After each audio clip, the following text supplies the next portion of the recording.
Good morning. You're in the loop. Every week we talk with the people who make San Antonio a better place to live. Thanks for joining us in the loop. Here's your host, Milton Glick. And welcome to In the Loop. I'm Milton Glick, and that's exactly what we do. We get you caught up with the people, the organizations right here in San Antonio that are making the place a better place to live. The Tobin Center is absolutely one of those places that makes San Antonio a better place to live. And we're going to talk to Mike Fresher. He's the president and CEO, and I'm excited about talking to Mike because I have a feeling that Mike is going to tell us a little bit about the Tobin Center that you might not know. Mike, how are you doing? Good, Milton. Good to speak with you again. Yeah, good to speak with you too. And I think, all right, we're going to just jump into it. I think, people see that, so-and-so is going to be at the Tobin Center. And so in their mind, they have a picture of the Tobin Center as just a performance place, just a place to see shows. Well, it's so much more than that. Is that a fair statement? We do. Our little tagline is really something for everyone. Yeah. So we average about 2 events every single day, and wow. We put on about 100 free events every year. So folks can come and enjoy the Tobin either with a ticket for lots of events or without a ticket for free on numerous occasions throughout the year. Yeah, and we're going to talk a little bit about that. We'll talk about some of those free events. We'll talk about some of the events that are coming up. And it's for all different types of audiences, so this is going to be exciting. But give me a little history and that overall mission for the Tobin. So the Tobin's mission is to bring the very best in the performing arts to San Antonio. And over our 12 years history, I think we've accomplished that to a very high degree. We have 5 resident companies that call the Tobin Center home. That is the Opera San Antonio, Ballet San Antonio, the Orchestra San Antonio, the Children's Chorus, and Youth Orchestras of San Antonio. So those 5 are our resident companies, and they perform numerous performances throughout the year that really solidify the Tobin as the epicenter of the arts community, the performing arts community in San Antonio. And there's a good collaboration. I'm not going to say that let's put it this way, with the Tobin's help, those organizations are able to do so much more than they might have. You give them a lot of freedom through that relationship. Is that fair? We do. We collaborate with them, and we encourage a collaboration between them. So, for instance, the Orchestra San Antonio orchestra that you'll see in the pit for opera performances and ballet performances. Some of the things that the Tobin provides the resident companies, free office space, so they don't pay for any of their office space. We provide them free parking for their staffs, free uses of our ticketing system, our volunteer corps. There's lots of things that we do so they don't need to worry so much about a lot of the logistics, but more they can focus on the art. Yeah, and that you put it much better than I did. I wanted to be careful how I phrased it, but yeah, that is the case. You allow them not to worry about those things, but to just focus on the art that they're creating.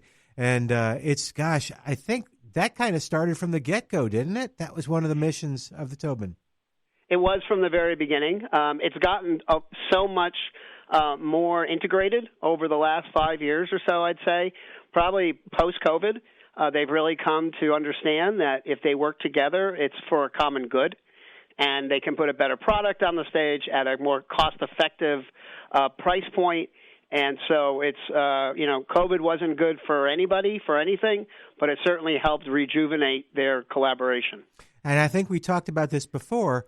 I'm just trying to remember, was that model unique to the Tobin, or was it kind of just borrowed, seen successful other places and borrowed and said, okay, we're going to do this too, or was it unique to the Tobin?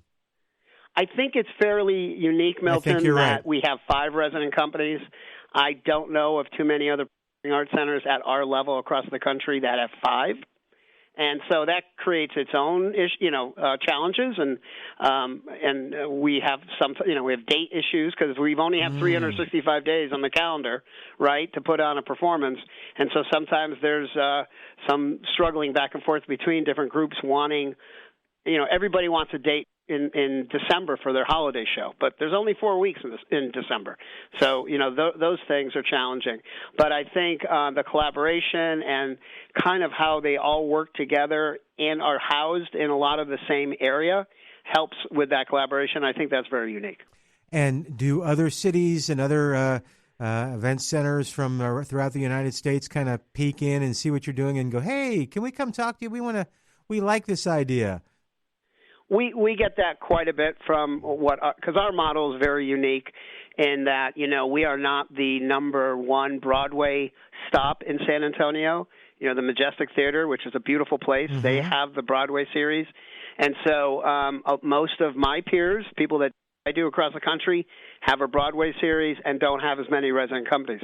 So we're a little bit different, but we do get a lot of calls from performing arts centers across the country and some that are being planned and are looking at that this might be the model they're going to choose to execute. And so we try to advise them as best we can on what we have found works and what doesn't work. I want to be sure that folks know where they can find everything that we talk about today. Our guest is Mike Fresher, President and CEO of the Tobin Center in San Antonio. And Mike, where do they go to learn more about all this opportunities? It's real easy, Milton. It's tobincenter.org. And on there you can find all about the Tobin Center, the history. You can find information about our resident companies, the events that we have coming up over the next few months, and also how to get involved either as a volunteer or as a donor, and then more information about our education programs, Generation Next. We're going to go into some of the shows and some of the things that are coming up, but I will say, too, and I'm curious if this just happened, and I'm guessing I know the answer, there really isn't a bad seat in the Tobin. All the seats are comfortable. Every view is good, and I'm wondering how much work, if went into this to do this purposefully to make sure that it was going to be a comfortable and just a great experience.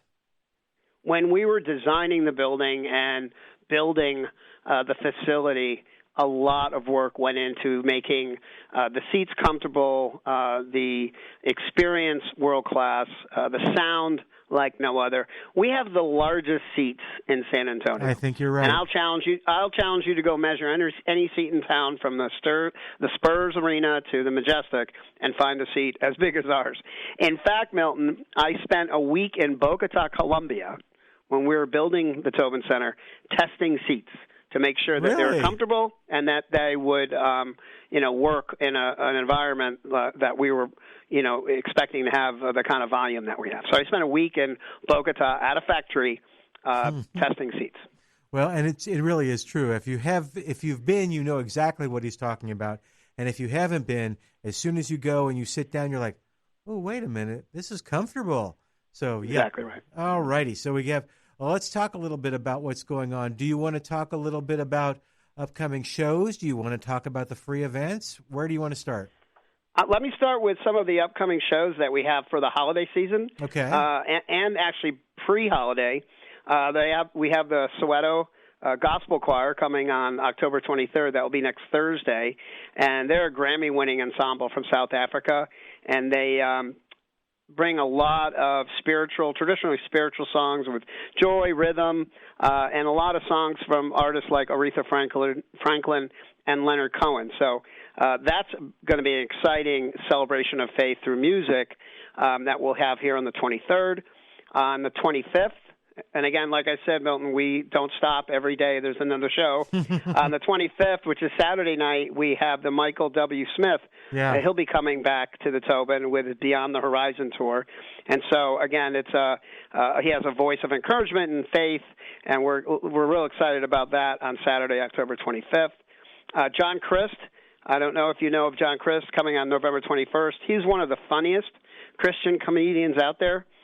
Maybe you've seen his viral videos or his Netflix special, but he takes a real lighthearted look at church and culture and family and faith that is really clean humor, relatable and real, and I think it's something that a lot of people enjoy. Every year we do one single fundraiser because the Tobin is a nonprofit. And so we do one single fundraiser, and this year it's on Saturday, November 1st. It's our benefit concert. And previously, we've had bands like the Doobie Brothers and Dolly Parton and Lionel Richie and Paul McCartney. Last year, for our 10th anniversary, we had Jay Leno was our entertainment. This year, we're taking a little zigzag, and we're going to do a disco-themed benefit concert with Nile Rodgers and Chic. And they were the epicenter of disco back in the 70s, and so the whole evening's going to be themed as a disco night, dancing all night long, and an after party. All of the ticket sales that we generate through this and our sponsorships go help fund our Generation Next education initiative, which reaches something like 23 different school districts. We host about 50,000 children a year in our programs, and so what we make through this benefit concert directly goes and helps fund those efforts. Well, elaborate on that. When you say you host 50,000 children throughout the year, what does that mean? So we have community outreach programs that include free student matinees. We do in-school arts education at the schools. We have wellness classes for children that focus on the arts. We actually have a program, Milton, that teaches teachers how to use the arts to teach core curriculum. So using the arts to teach history, English, math. Wow. And that's called Arts Integration. We partner with the Kennedy Center in Washington, D.C. On that program, and that is our fastest-growing educational program that we have. And so we've been asked to be in 40 different schools. Last year, we were asked to be in 40 different schools with that program. This year, we've got inquiries from 400 schools. Oh, my gosh. Because of budget cuts, because of funding curtailments, they can't afford to have the arts in schools anymore, and so that's where the Tobin Center's arts program or education program steps in, and we kind of fill that gap. So the children that are in schools that can't afford any kind of arts program, we can fill that role. What a cool partnership! What kind of feedback do you get on that? We get feedback, and I'll tell you, we're in the middle of doing a data analysis because funders like to know, like, real numbers. But I will tell you what we find out is that testing scores go up, trips to the principal's office go down, attendance goes up at these schools that we're in because of the programs we're bringing. Teachers feel rejuvenated in terms of what they do day in and day out. Now they have a new tool to teach history, to teach math, and to teach English. And so the arts kind of is a real good entry point for a lot of children to learn these core curriculums. Very interesting. Talk a little bit, okay, so if I'm on the website, tobincenter.org, and I'm looking at the Wellness at the Tobin, also another one of the community events that you do. You want to talk about that? So we do every Saturday on Will Naylor Smith Plaza. We do a wellness program where it might be stretching, or it might be some kind of weight program, or it could be Pilates. We do that out on the plaza every weekend, and so that's just that's one of the free type of things that we do, and we call that Wellness on the Plaza at the Tobin. Wellness at the Tobin, and then the HEB Cinema, and you've got some fun shows coming up. I think holiday shows too. We have HEB Cinema on Wills Plaza, sponsored by HEB, and it's regularly, monthly, out on the plaza, and we try to kind of theme those offerings as we can throughout the year. We've got November 8th, we've got the movie Beethoven, if you remember that, the big St. Bernard. That's going to be in November, and then we got Home Alone out on the plaza on December 13th. That's all free. People can bring a folding chair, a blanket, a sleeping bag, and just come and hang out at the plaza. We have concessions. We have full bathrooms, things that people might need throughout the evening. We get a wonderful turnout for that. Yeah, lots of great programs. And we talked a little bit. Do me a favor again. Talk about the upcoming fundraiser Now that you've talked about how you talked about it a little bit, but you talked more about who it benefited. So I want now that we know the why and and its importance, tell us again how to participate. So you can also go to our website and look under events, and there's a tab there that says 2025 Benefit Concert. And people can come on and to that website. They can buy tickets for the evening. They can buy a table if they want to come with a bunch of friends, or there's sponsorship opportunities. Because again, as a nonprofit, we live and breathe. With philanthropic support, and so again, we only do one fundraisers a year. This is it, and so we put it all out there. Milton, I will tell you, it's one of the most wonderful combinations of community engagement and gala and party that happens in San Antonio. People that go to galas around town, usually by 8 o'clock, 9 o'clock, they're ready to go home. By midnight, we need to tell people to go home because it's that much of a fun evening, and it's always themed. And again, if people go on the website, tobincenter.org/annual benefit concert, they'll see the details about the night. And I'm looking at it now. These talks about sponsorships. Are these for businesses, individuals, both? And both. A couple of them are sold out. Some are sold out, but we have a Groove Machine sponsorship. We have some Boogie All Night sponsorships. Uh-huh. We also have a link there that if folks want to look at our silent auction and music memorabilia raffle, they can click on that and get involved by bidding on some of our auction items and some of our memorabilia. Very, very cool. Having been in operation for 12 years, we've got some really cool memorabilia that artists have come and signed, and so I would welcome folks to go on the website and take a look at that as well. Yeah, got lots of questions. I tell you, our guest is Mike Fresher, President and CEO of the Tobin Center for the Performing Arts here in San Antonio. You know the Tobin Center. But I want to make sure I'm covering everything. What else do we need to talk about before I get into my weird questions? Well, I do want to let people know about a couple other free events that we have coming up in November. The Ford Holiday River Parade is a staple to the community the day after Thanksgiving. I think it's the day after, November 28th. We do a free party on our plaza. It sits right at the beginning of the parade.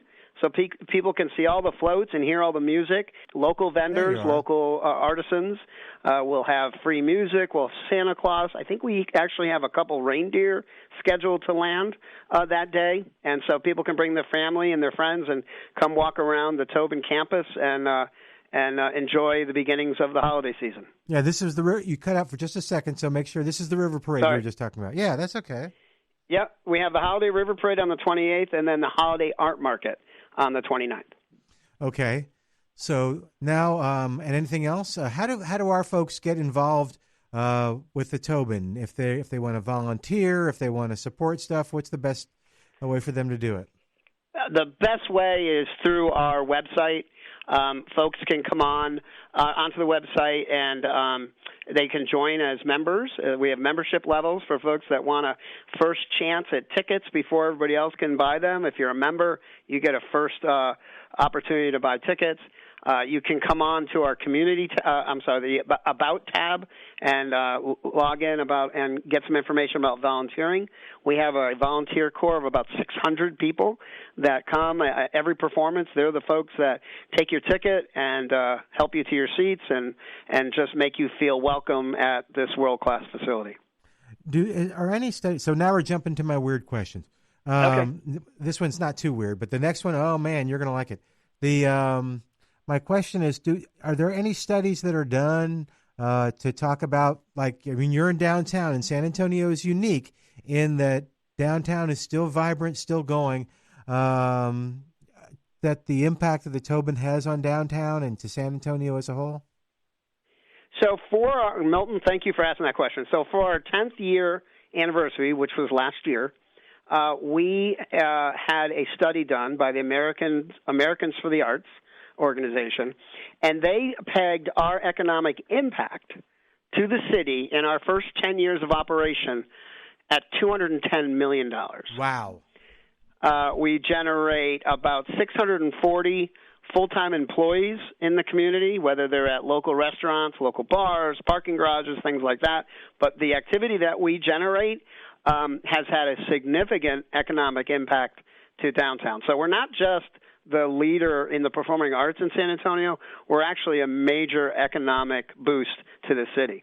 And just to remember, if I'll give you some history, when the Tobin was built, the city and the county together put up about $140 million to help build the Tobin, and we've already repaid $210 million.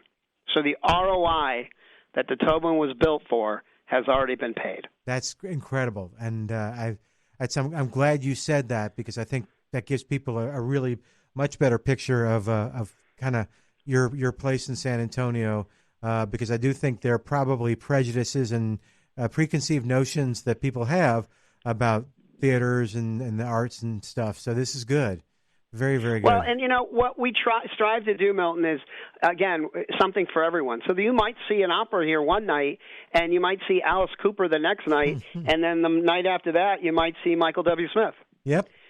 So out of our entire portfolio of events, there are a number of events at the Tobin that everyone will like. So here's one of my odd questions, and that is, okay. Mike, I know that you've been doing this a while. You've been a part of the success of the Tobin. So, okay, New Year's coming up, new things are happening.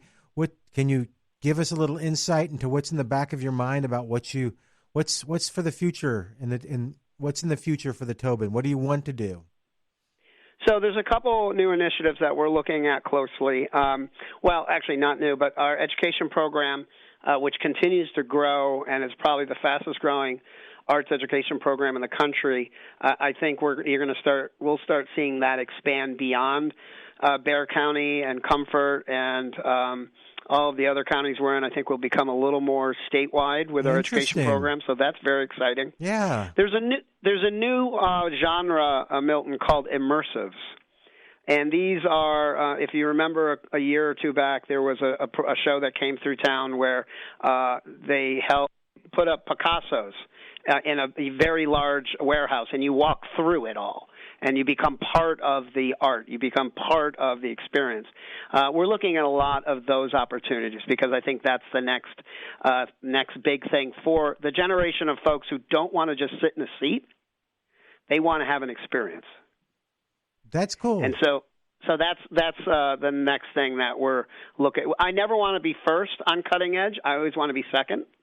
And so we're taking a look at where we fit into that environment. Yeah, and actually, you kind of answered my question, but if there's more that you can add, I'm really interested.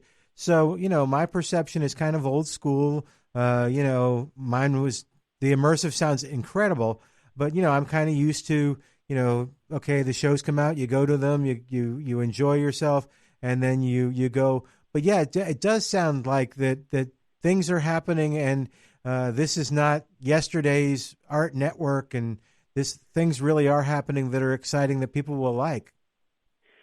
We need to do that. We need to reach out to the next generation of arts patrons and find out what it is they like. And what we're seeing is they want more than just a show.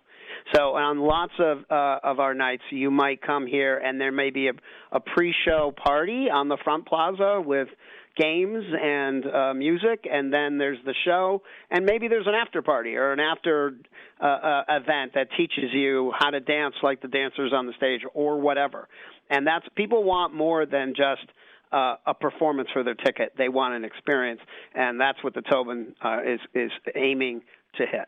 Yeah, and do you get that kind of feedback where someone who's used to, maybe their expectation was, I'm just going to come see the show and it'll be nice, I haven't seen this person yet, but they really sound good, and then all of a sudden there's more for them to do and more for them to get involved? Do they give you that feedback and go, man, I didn't expect that, but that was great? And that's where our members come from. Okay. People say, wow, I didn't know you did that. I want to be more involved. Another thing, Milton, that people don't realize is that the Tobin actually has operations now in 36 states and 88 cities. And maybe that's a whole another interview for another day. Yeah. But we have a company called Tobin Entertainment that operates nationally. And so we're able to see what everybody else is doing in other cities and bring the best practices back here. Very cool. All right. We just have about a little more than a minute left, but do me a favor. I'm giving you the floor. Talk a little bit about the upcoming shows that you think our listeners would like, and then talk about your fundraiser and how to find out all that stuff. Okay, well, I'll tell you on November 28th and 29th, our very own production company, 100A Productions, which puts on theatrical performances, will be launching the Long Christmas Dinner, which is a performance and a dinner, kind of like a dinner performance, and that will be on the 28th and 29th. People can get on our website and find information about that. But most importantly, November 1st, it's our annual benefit concert featuring Niles Rodgers and Chic. It impacts our education program, so hoping that the community will come out and support that event as well. Yeah, and they'll find out all the information about everything we've talked about, from volunteering. I can lease out the Tobin. Anybody can. Sure. They? If I have an event, Absolutely. I'm a nonprofit, want to hold a gala at a great place? We're here. We have a whole team that handles that. We have our own catering division that handles everything from basically soup to nuts. So we're the place for really good galas. Well, listen, the website again, tobincenter.org, tobincenter.org. Our guest today has been Mike Fresher, President and CEO of the Tobin Center here in San Antonio and elsewhere. I forgot about that, so that's cool. And learn about all this, or just go and just learn about this and ask questions too by going to the website. Mike, thank you so much. No, you're welcome, Milton. Thank you for giving us the opportunity to tell our story. Well, it's such a great story. I wanted to share it with the listeners, so thank you. All right, I'm Milton Glick. We're going to say goodbye for today, but you be sure to join us next week as we keep you in the loop. Thanks for joining us in the loop. We look forward to bringing you next week's show with Milton Glick.